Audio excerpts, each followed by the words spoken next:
You know, when we think about safeguarding, our minds often jump to these really dramatic, obvious crises. But what if the most important signs are actually the quietest ones? In this explainer, we're going to focus on a really crucial and often overlooked part of protecting apprentices. Those subtle, early warning signs that just tell you something isn't quite right. It's all about moving from reaction to prevention. So here's what we're going to cover. We'll start by looking past the obvious red flags to get to the reality of safeguarding. Then, we'll dive into a key skill called professional curiosity. After that, we'll break down the specific early signs to watch for, understand the unique pressures apprentices are under, learn how to act in a gentle and effective way, and finally, really get why just noticing is the most powerful thing you can do. All right, first up, let's tackle some of the big myths around safeguarding. See, to be really effective at this, we have to shift our focus from those rare, big, dramatic events to the much more common, subtle signals that so often just fly under the radar. Just take a second and think about this. When I say the word safeguarding, what's the first image that pops into your head? Is it some loud, obvious crisis, or could it be something much, much quieter? The myth, and you see this in movies and TV all the time, is that safeguarding is about reacting to something huge, a visible injury, someone breaking down in tears. But the reality for people on the front line, it's almost always about noticing the small stuff. It's the quiet little hesitations, the awkward joke that feels kind of off, or just subtle changes in someone's personality over time. Those are the real breadcrumbs.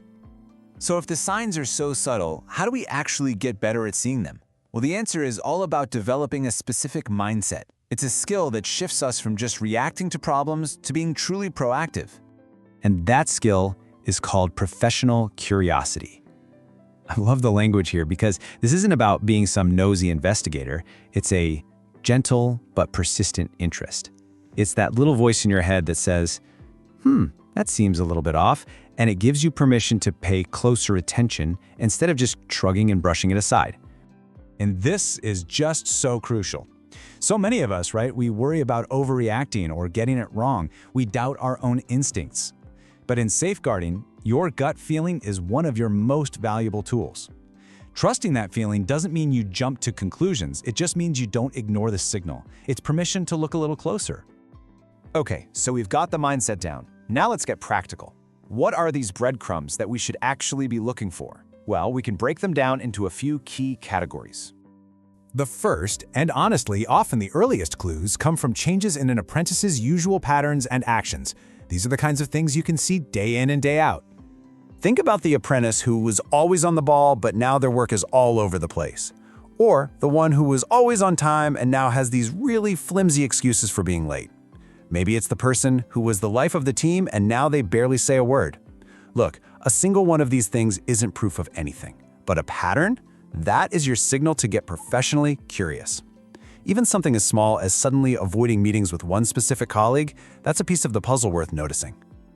Next up, let's talk about physical and emotional signs.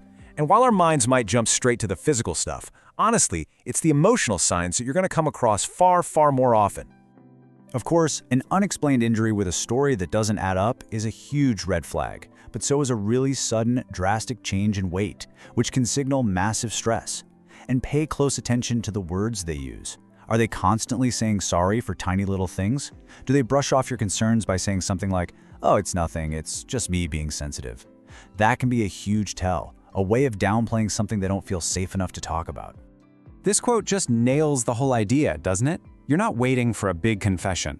You are a pattern spotter. Your job is to notice these little individual fragments, the late arrival, that self-critical comment, the withdrawn behavior, and start connecting the dots over time. Now, this is all especially important when we remember the unique world of an apprenticeship. It adds a whole bunch of extra layers and complexities to safeguarding. First off, you're only ever seeing a small piece of their life. They're living in two worlds, yours and their employers. Second, there's a huge power imbalance. They're often young, they're new to the working world, and they're absolutely terrified that raising a concern could cost them their job. And finally, there's this gratitude culture. They feel like they owe their employer for the chance, which can make them downplay or even excuse really poor treatment. And this is where we have to learn to kind of read between the lines. When an apprentice says, "Oh, it's just a bit of banter," our professional curiosity should be asking, what if that actually means I feel disrespected here? When they say a manager is just strict, Could that be code for, I feel really intimidated by them? Okay, so you've noticed something, your professional curiosity is buzzing. What do you do next?